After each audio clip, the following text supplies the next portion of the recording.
तो आप सभी उन छोटे छोटे जो शासक रहे या छोटे वंश रहे उन सबके क्या है संस्थापक और उनकी राजधानी आप क्या है याद रखें।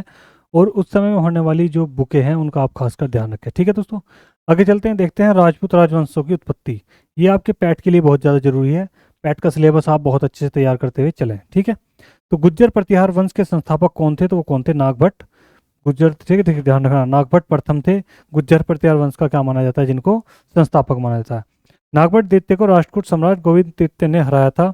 प्रतिहार वंश का सर्वाधिक शक्तिशाली, ये इंपॉर्टेंट है, इसका ध्यान रखें, इंपॉर्टेंट, कि प्रतिहार वंश का सर्वाधिक शक्तिशाली और प्रतापी राजा कौन था? तो मिहिर भोज था। ध्यान रखना, तो कौन था? मिहिर भोज था। इसको आप इंपॉर्टेंट करते चले। मिहिर भोज ने अपनी राजधानी कन्नौज में बनाई थी। वह विष्णु भक्त था, जिसने विष्णु के सम्मान आदि में वराह की उपाधि धारण की थी। राजशेखर प्रतिहार शासक महेंद्रपाल के दरबार में रहते थे। इस वंश का अंतिम राजा यशपाल था। इस वंश का अंतिम राजा कौन हुआ? यशपाल था। दिल्ली नगर की स्थापना जो करी थी तोमर नरेश अनंगपाल ने की थी। ये ध्यान रखें कि दिल्ली नगर किसने बसाया था? तो अनंगपाल तोमर ने। यदि पूछ लिया गया आपसे कि आगरा किसने बसाया, दिल्ली जो बसाया है वो किसने बसाया भाई? अनंगपाल। ठीक है, ऐसे आपसे पूछा जा सकता है कि आगरा नगर की स्थापना किसने की? तो वो कौन था? वो था भाई सिकंदर। ये सबसे ज्यादा पूछे जाने वाले हैं। फिर आपसे पूछा जाता है पाटलिपुत्र, या फिर पाटिल ग्राम लिख देता हूँ मैं, पाटिल ग्राम ऐसे पूछा जा सकता है। पाटिल ग्राम, तो वो कौन था? उदयन। ठीक है, पटना, शेरशाह सूरी।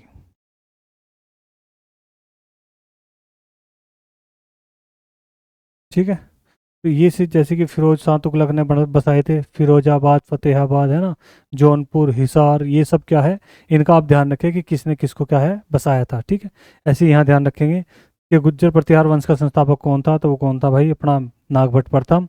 इसके जो प्रतापी राजा हुए वो कौन हुए? मिहिर भोज। दिल्ली नगर की जो स्थापना करती वो किसने करी थी? तो अनंगपाल तोमर ने करी थी। ठीक है, ध्यान रखें भाई इसका। नेक्स्ट पेज पे देखेंगे, इस वंश का सबसे शक्तिशाली राजा था गोविंद चंद था। इसका मंत्री लक्ष्मीधर शास्त्रों का प्रकरण पंडित था, जिसने कृत्यकल्पत्रु नामक ग्रंथ क्या है लिखा था। गोविंद चंद्र की एक रानी कुमार देवी ने सारनाथ में धर्मचंद जिन वाहन बनवाई थी। पृथ्वीराज तृतीय के स्वयंवर में जयचंद की पुत्री संयुक्त का अपहरण कर लिया गया था, है ना। पृथ्वीराज तृतीय का मतलब क्या है? पृथ्वीराज चौहान, है ना, ध्यान रखना। पृथ्वीराज तृतीय ने स्वयंवर से जयचंद की पुत्री संयुक्त क्या कर लिया था? अपहरण कर लिया था। इस वंश का अंतिम शासक क्या था? जयचंद था, जिसे गौरी ने 1194 में चंदावर के युद्ध में क्या करा था? हरा दिया था, है ना, ध्यान रखना। यहाँ पे गौरी की ध्यान रखें, गौरी ने जो लड़े थे युद्ध, पहला था तराइन का युद्ध, जो 1191 में लड़ा गया था। और ये कैसा था? प्रथम। फिर एक द्वितीय हुआ, वो कब हुआ था? तो 1192 में हुआ। ठीक है, ध्यान रखना। तो इसमें जो विजय हुआ था वो हुआ था पृथ्वीराज चौहान।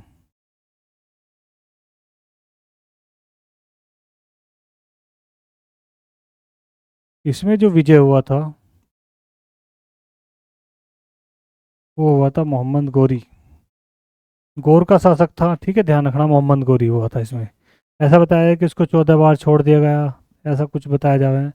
पता नहीं छोड़ा या नहीं छोड़ा, तो क्यों छोड़ा, है ना, वो सब उसी टाइम की बात है, उसके बात बात में करेंगे। तो चौहान वंश की बात करेंगे। चौहान वंश का संस्थापक कौन था? तो वो है वासुदेव, है ना, गलती से भी पृथ्वीराज चौहान मत कर देना। चौहान वंश का संस्थापक कौन है? वासुदेव। इसकी राजधानी जो है वो क्या है? अहिच्छत्र थी। बाद में अजयराज द्वितीय ने अजमेर नगर की स्थापना की, उसे राजधानी बनाया। इस वंश का सबसे शक्तिशाली राजा अरुणोपाज के पुत्र विग्रहराज चतुर्थ विशलदेव हुए, जिसने हरिकेली नामक संस्कृत नाटक की क्या करनी रचना कर दी। किसने? विशलदेव ने। किसकी करी? हरिकेली नामक संस्कृत नाटक की क्या कर दी? रचना करी। सोमदेव विग्रहराज चतुर्थ के राजकवि थे, जिन्होंने ललित विग्रहराज नामक नाटक लिखा था। अढ़ाई दिन का झोपड़ा नामक मस्जिद, ये इंपॉर्टेंट है, ध्यान रखे भाई। अढ़ाई दिन का नामक झोपड़ा मस्जिद शुरू में क्या थी? विग्रहराज चतुर्थ द्वारा निर्मित एक विद्यालय था। कैसा विद्यालय था वो भी मैं आपको बता दूं कि एक संस्कृत विश्वविद्यालय था। एक संस्कृत विद्यालय था जिसको अपना नाम दिया था, ध्यान रखना, किसने अपना नाम दिया? अढ़ाई दिन का झोपड़ा कहा गया जिसने, वो था कुतुबुद्दीन ऐबक।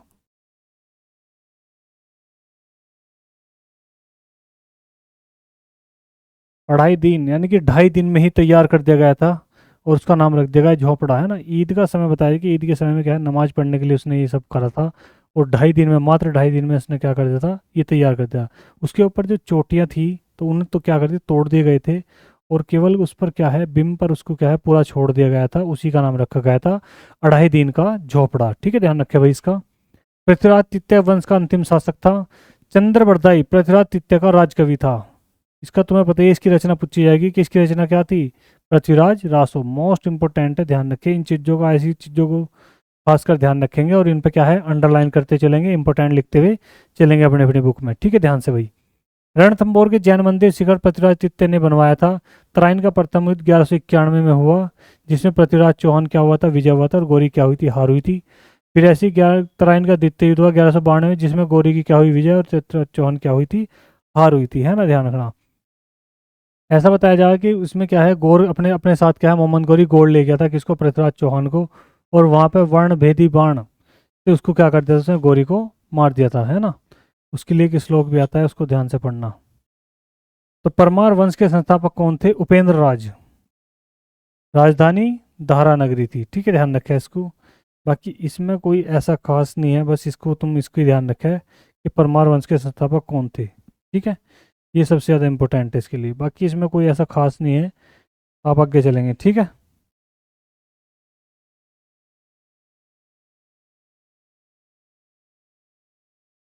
फिर वही सोलंकी वंश के संस्थापक तो कौन थे, मूलराज प्रथम, इनकी राजधानी अनिलवाड़ा। ठीक है, ध्यान रखें इसको। ये देखिए भीम भीम प्रथम वाला ध्यान रखें कि भीम प्रथम के शासनकाल में महमूद गजनी ने सोमनाथ मंदिर पर क्या करा था, आक्रमण। यानी कि सोमनाथ मंदिर जब पहली बार आक्रमण करा था, या सोमनाथ मंदिर पर जब महमूद गजनी ने आक्रमण करा था, उस समय भारत के शासक कौन थे, तो वो कौन थे, भीम प्रथम। भीम प्रथम के सामंत विमल ने आबू पर्वत पर दिलवाड़ा का जैन मंदिर का निर्माण करवाया था। ठीक है, ध्यान रखना। ये पूछा था कि आबू पर्वत दिलवाड़ा का जैन मंदिर का निर्माण किसने कराया था, तो कौन था, सामंत विमल ने या भीम प्रथम ने। सोलंकी वंश का प्रथम शक्तिशाली शासक जयसिंह सिद्धराज था। प्रसिद्ध जैन विद्वान हेमचंद जयसिंह सिद्धराज के दरबार में था। माउंट आबू पर्वत पर एक मंडप बनाकर जयसिंह सिद्धराज ने अपने सातों पूर्वजों को गजारोही मूर्तियों की स्थापना की थी। मोढेरा के सूर्य मंदिर का निर्माण सोलंकी राजा के शासनकाल में हुआ। ठीक है, ये सब चीज़ें आप क्या है, धीरे धीरे पढ़ते चलेंगे। यहाँ तक इतना कोई खास इंपॉर्टेंट नहीं, जो इंपॉर्टेंट लाइन आई थी ये ध्यान रखना। महमूद गजनी की सोमनाथ मंदिर को, ठीक है, ध्यान रखना। महमूद गजनी ने भारत पर कितनी बार आक्रमण किया, ये आपको सबको पता ही है कि कितनी बार आक्रमण किया था, तो वो करा था भाई 17 बार। अंतिम आक्रमण, अंतिम जो आक्रमण करा था वो किसका था, जाटों के विरुद्ध। क्योंकि जो इस पर आक्रमण हुआ था, ये जो सोमनाथ मंदिर वाला जो आक्रमण है, ये है 16वें नंबर का, 16वां है वो सोमनाथ मंदिर वाला। और सोमनाथ मंदिर से जब ये क्या कर रहा था, लेके जा रहा था इसको, यहाँ से मूर्ति भी ले गया था और कुछ खजाना ले गया, तो खजाना रास्ते में क्या है, जाटों ने क्या है, लूट लिया था। तो अंतिम जो फिर युद्ध हुआ 17वां, वो जाटों के विरुद्ध ही हुआ था। ठीक है, ध्यान रखना। और उसमें क्या है कि मूर्ति ले गया था एक, जिसको क्या कहा गया था, सऊदी अरब की बताया जा रहा है कि पैड़ियों में लगा, जमा मस्जिद की पैड़ियों में उसको क्या है, लगा दी गई थी उस मूर्तियों को, ऐसा बताया जाता है भाई। इतिहास जैसा बोल रहा है ऐसे ही समझना पड़ेगा। तो मध्यकालीन भारत पढ़ेंगे, ध्यान से बात को समझेंगे। ठीक है, मध्यकालीन में पढ़ेंगे, ध्यान से देखेंगे। भारत पर अरबों का आक्रमण, कि अरब वासियों ने जो आक्रमण करा वो किसने करा था, तो मोहम्मद बिन कासिम के नेता अरबों ने भारत पर पहला सफल आक्रमण किया। यानी कि जब अरबों ने भारत पर आक्रमण किया, उस समय भारत में किसका नेतृत्व है, किसका था, वो था मोहम्मद बिन कासिम। अरबों की सिंध पर 712 में विजय पाई थी। अरब आक्रमण के समय सिंध पर किसका शासन था, तो किसका, दाहिर का शासन था। भारत पर अरब वासियों के आक्रमण का मुख्य उद्देश्य धन लूटना, धन दौलत लूटना और इस्लाम धर्म का क्या करना था, प्रचार प्रसार करना था। महमूद गजनी पढ़ेंगे पहले, सबसे पहले। अल्पगीन नामक तुर्क सरदार गजनी साम्राज्य क्या था, संस्थापक था। अल्पगीन का गुलाम तथा दामाद कौन था, सुबुक्तगीन था। महमूद गजनी सुबुक्तगीन का क्या था, पुत्र था। अपने पिता के काल में गजनी खुसरान का शासक था। महमूद गजनी 27 वर्ष के अवस्था में 997 ईस्वी में गद्दी पर बैठा। बगदाद का खलीफा अल आदि बिल्ला महमूद गजनी के पद को मान्य प्रदान करते हुए उसे यामीन उद दौलत, यामीन उल मिल्ला की उपाधि धारण की। महमूद गजनी ने भारत पर कितनी बार आक्रमण करा, हमारे लिए इंपॉर्टेंट है सबसे ज्यादा, तो कितनी बार करा था भाई, 17 बार। महमूद गजनी ने भारत पर पहला आक्रमण 1001, ठीक है, 1001 में किया था यह आक्रमण। शाही राजा यशपाल के विरुद्ध था, जिसे यशपाल यशपाल की क्या होती या जयपाल क्या होती पराजय हुई थी। महमूद गजनी 1008 में नागरकोट के विरुद्ध मोतीपुर के रूप में पहली बार महत्वपूर्ण जीत बताई जाती है। महमूद गजनी थानेश्वर के चक्र स्वामीन की कांस्य से निर्मित आदमकद प्रतिमा की गजनी की भेजकर रंगभूमि में रखवाया था। महमूद गजनी का सबसे चर्चित आक्रमण 1024 का है, यही सबसे ज्यादा इंपॉर्टेंट ध्यान रखना है, जो कौन सा है, सोमनाथ मंदिर या सौराष्ट्र में हुआ था। इस मंदिर की लूट में से करीब 20 लाख दिनार और संपत्ति हाथ लगी। सोमनाथ की रक्षा में सहायता करने के कारण अनिलवाड़ा के शासक पर महमूद ने आक्रमण किया था। सोमनाथ में लोग ले जाने के क्रम में महमूद पर जाटों ने आक्रमण किया और कुछ संपत्ति क्या थी, लूट ली थी, जो मैं भी आपको बता रहा था, ये वही था सब सिस्टम। ठीक है, ध्यान रखना। महमूद गजनी का अंतिम भारतीय आक्रमण देखा जा सकता है जाटों के क्या हुआ था, विरुद्ध हुआ था, ये ध्यान रखें आप। कब हुआ था, तो 1027 में। महमूद गजनी की मृत्यु 1030 में हो गई थी। अलबरूनी, फिरदौसी, उल्बी और फर्रुखी महमूद गजनी के दरबार में रहते थे। ये अलबरूनी सबसे ज्यादा पूछा है कि अलबरूनी या फिरदौसी किसके दरबारी कवि थे, तो किसके थे, ध्यान रखें भाई, महमूद गजनी के। तो मोहम्मद गोरी, ध्यान रखें, मोहम्मद गोरी। गौर मोहम्मद महमूद गजनी के अधीन एक छोटा सा राज्य था गौर। शहाबुद्दीन मोहम्मद गोरी गौर का क्या बना, शासक बना। इसने भारत पर पहला आक्रमण 1175 में मुल्तान के विरुद्ध किया था। मोहम्मद गोरी का दूसरा आक्रमण 1178 में पाटन में हुआ। यहाँ का शासक भीमदित्य ने गोरी को बुरी तरह से परास्त किया था, है ना, ध्यान रखें, पीछे पड़ा था हमने, तो ये याद रखेंगे। तराइन का प्रथम युद्ध, तराइन का दूसरा और चंदावर का युद्ध। ठीक है, इसमें सबका ध्यान रखना है।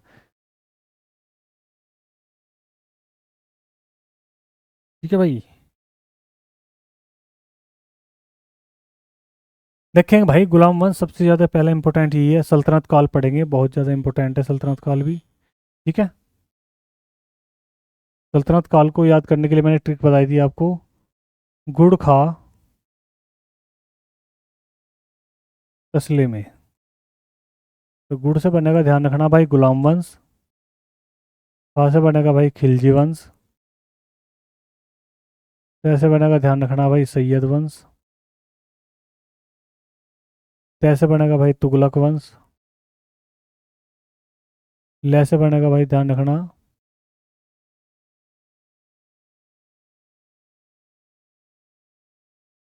लोधी वंश। और मैं से ध्यान रखना क्या बनेगा, मुगल। ये थोड़ा अलग है, ये दिल्ली सल्तनत के भाग है सारे के सारे, ध्यान रखे भाई इनका। इनका क्रम लगाने के लिए क्या है, आ सकता है पैट के पेपर में, इसका क्या है, क्रम लगाने के लिए आ सकता है। सन भी दे दिए जा सकते हैं, तो उससे आप क्या है आसानी से कर सकते हैं, क्रम के अनुसार ही क्या है सन भी होंगे, उन्हीं के आधार पे क्या है आप इसको कर सकते हैं आसानी से। ठीक है दोस्तों, ध्यान रखेंगे इसका। तो गुलाम वंश को ध्यान रखना दोस्तों, एक वंश और कहा जाता है, इसे बोला जाता है मामलूक वंश।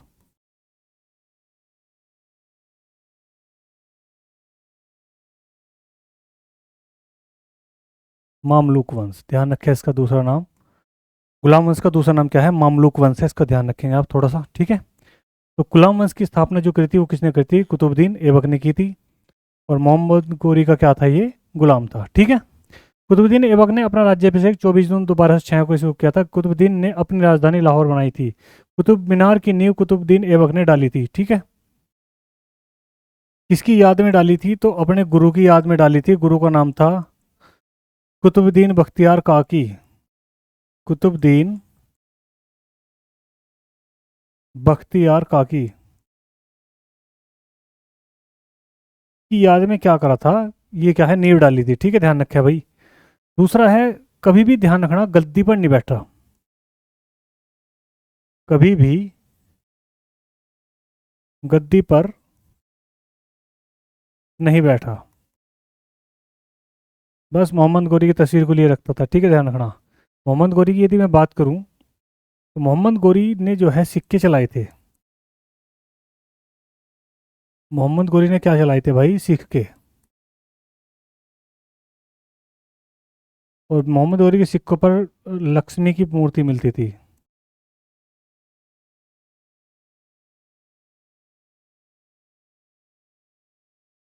लक्ष्मी की आकृति मिलती थी किसके सिक्कों पर, किस मुस्लिम शासक के सिक्कों पर लक्ष्मी की मूर्ति पाई जाती थी, तो कौन था, मोहम्मद गोरी था। ठीक है, ध्यान रखिए भाई। तो कुतुब मीनार की नींव डाली थी किसने, कुतुबुद्दीन ऐबक ने। किसकी याद में, गुरु थे इसके कुतुबुद्दीन बख्तियार काकी की याद में। दिल्ली का कुतुब इस्लाम मस्जिद एवं अजमेर का 2.5 दिन का झोपड़ा, जो आपको बताइए किसने, विग्रहराज चतुर्थ ने बनवाया था। विग्रह राज चतुर्थ का क्या था भाई? ये संस्कृत विद्यालय।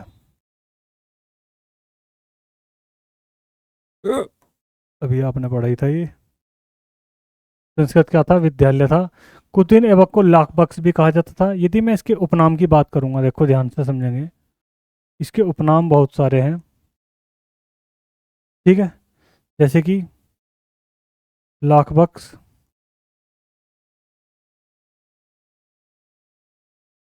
पील बख्श,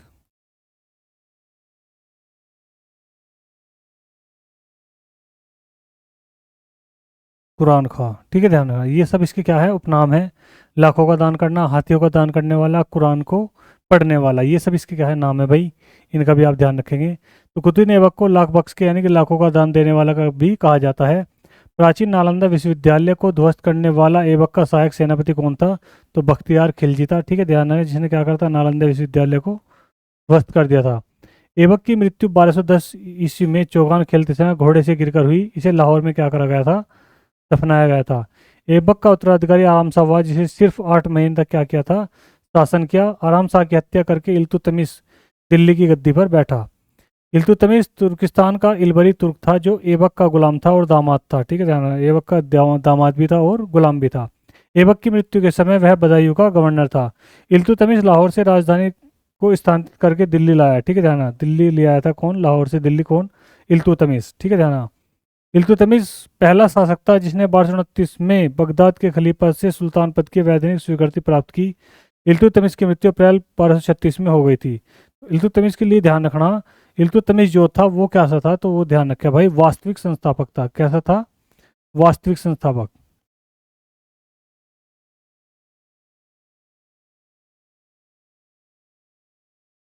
वास्तविक संस्थापक इसे कहा जाता है, क्योंकि गद्दी पर बैठने वाला भी यही है। गुलाम वंश का गद्दी पर बैठने वाला पहला शासक, गद्दी पर बैठने वाला पहला शासक। तो गद्दी पर जो बैठा था वो कौन था? इल्तुतमिश। मैंने बताया कुतुबुद्दीन ऐबक कभी भी गद्दी पर नहीं बैठा, उसने तो उसकी मूर्ति लगा रखी थी, किसकी? मोहम्मद गोरी की। ठीक है, तो ध्यान रखेंगे। तो इल्तुतमिश के किए गए महत्वपूर्ण कार्य, यहाँ से सबसे ज़्यादा क्वेश्चन बनते हैं इनका, ये आप इनका खासकर ध्यान रखें। सबसे पहले क्या है? कुतुब मीनार के निर्माण को क्या कराया था? पूरा करवाया था। ठीक है, ध्यान रखना, ये क्वेश्चन पूछा जा सकता है कि कुतुब मीनार का पुनः निर्माण किसने कराया था? तो किसने कराया था? या कार्य को किसने पूरा कराया था? तो किसने कराया था कुतुब मीनार को? इल्तुतमिश ने। सबसे पहले शुद्ध अरबी सिक्के जारी किए चांदी के। एकता प्रणाली चलाई। 40 गुलाम सरदार का संगठन जाए तुर्कान चहलगामी के नाम से जाना जाता है। ठीक है, ध्यान रखना, बात समझे? तो तुर्कान चहलगामी किसने बनाया था? तो किसने बताया? इल्तुतमिश ने। यहाँ देखेंगे, इल्तुतमिश के बाद उसका पुत्र रुकनुद्दीन फिरोज गद्दी पर बैठा। वह एक क्या था? अयोग्य शासक था। ठीक है, इसके अल्पकालीन शासन पर उसकी माँ शाह तुर्कान छाई रही। बहुत ही खतरनाक लेडीज थी शाह तुर्कान। बहुत ही ज्यादा अत्याचार करने वाली शासिका थी। किसके सहारे पर कर रही थी? तो आराम शाह के सहारे पर क्या है? काम को कर रही थी। फिर इसका विरोध करा था, इसी की लड़की ने करा था, जिसका नाम क्या था? रजिया सुल्तान। आगे पढ़ेंगे। शाह तुर्कान के अवांछित प्रभाव से परेशान होकर तुर्की के अमीरों ने रुकनुद्दीन को हटाकर रजिया को सिंहासन पर आसीन किया। इस प्रकार रजिया बेगम प्रथम मुस्लिम महिला शासक बनी। ठीक है, ध्यान रखना, जिसने शासन की बागडोर अपने हाथों में संभाली। रजिया ने पर्दा प्रथा तथा क्या करा? त्याग कर पुरुषों की तरह क्या है? चोगा और कुल्हा पहनकर आने लगी। राज दरबार में खुले मुंह से जाने लगी। रजिया के मालिक जमालुद्दीन याकूत को अमीर याखूर यानी घोड़े के सरदार नियुक्त किया गया। गैर तुर्कों को समांत बनाने की रजिया के प्रयासों से तुर्की अमीर विरुद्ध हो गए और उसे बंदी बनाकर दिल्ली की गद्दी पर मोइनुद्दीन बहरम शाह को बैठा दिया। रजिया की साथी अल्तुनिया अल्तुनिया के साथ हुई। इससे शादी करने के बाद रजिया पुनः गद्दी पर प्राप्त करने का प्रयास किया, लेकिन वह क्या रही? असफल रही। देखो, याकूत की यदि मैं बात करूँ कि यहाँ पे एक पद है ये वाला, याकूत को अमीर आखुर कहा गया था। तो ये ध्यान रखना, रजिया सुल्तान का बॉयफ्रेंड था, बीएफ। ठीक है, ध्यान रखना, बॉयफ्रेंड था, जिसको इसने क्या बना दिया था? घोड़ों के पीछे लीद साफ करने वाला आदमी था, और उसको क्या बना दिया? घोड़ों का अमीर बना दिया था। इस चीज़ का ही विरोध करा था किसने? 40 दल के सरदारों ने, और जिससे क्या गया? बंदी बनाकर इसको हटा दिया गया था। फिर इस पर जो आक्रमण किया था वो किसने किया था? तो आक्रमण करने वाला था दूसरा अल्तुनिया। ठीक है, ध्यान रखना, अल्तुनिया ने इससे क्या कर दी? जबरदस्ती शादी कर ली थी इसने। फिर भी क्या है? अल्तुनिया को मारना चाहा, लेकिन ऐसा बिल्कुल भी नहीं हुआ। ठीक है, ध्यान रखना, असफल रही। तो रजिया की शादी अल्तुनिया के साथ हुई, जिसमें शादी करने के बाद रजिया पुनः गद्दी पर बैठना चाहती, लेकिन फिर भी क्या हुआ? असफल रही। तो रजिया की हत्या 13 अक्टूबर 1240 ईस्वी को डाकू द्वारा कैथल के पास कर दी गई। ठीक है, ध्यान रखना। बैराम शाह को बंदी बनाकर उसकी हत्या की गई, 1242 में कर दी गई। बैराम शाह के बाद दिल्ली का सुल्तान अलाउद्दीन मसूद शाह बना। बलबन के षड्यंत्र के द्वारा अलाउद्दीन मसूद शाह को सुल्तान के पद से हटाकर किसको बनाया, नसरुद्दीन महमूद शाह को बना दिया। तो नसरुद्दीन महमूद की यदि बात करेंगे,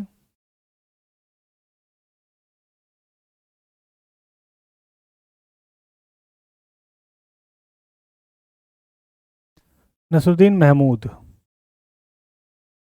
टोपी सीकर जीवन निर्वाह करता था। टोपी सीकर क्या करता था, जीवन निर्वाह। ठीक है, ध्यान, टोपी सीता था, अयोग्य शासक की पहचान थी। तो नसरुद्दीन महमूद से जो है शादी कर दी थी किसने, तो शादी जो करी थी तो बलबन की पुत्री,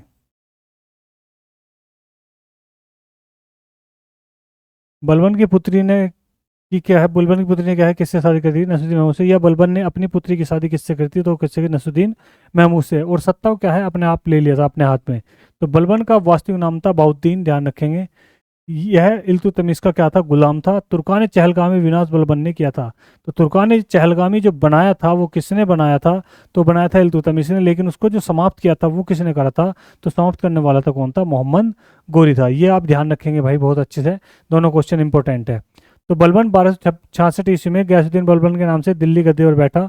मंगोलों के आक्रमण से दिल्ली की रक्षा करने में क्या रहा, सफल रहा। ठीक है, मंगोलों का आक्रमण उस समय भी हुआ था जब इल्तुतमिश था, उस समय भी सफल रहे थे। तो राज दरबार में सिजदा और पैबोस प्रथा की शुरुआत बलबन ने की थी, है ना। सिजदा यानी कि सिजदा और पैबोस समझ लेंगे यहाँ पे थोड़ा सा ध्यान से। सिजदा यानी कि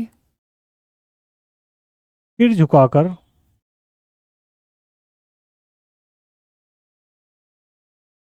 सलाम करना। दूसरा है पैबोस। तो पैबोस क्या था, पैबोस समझेंगे, पैरों को चूमकर,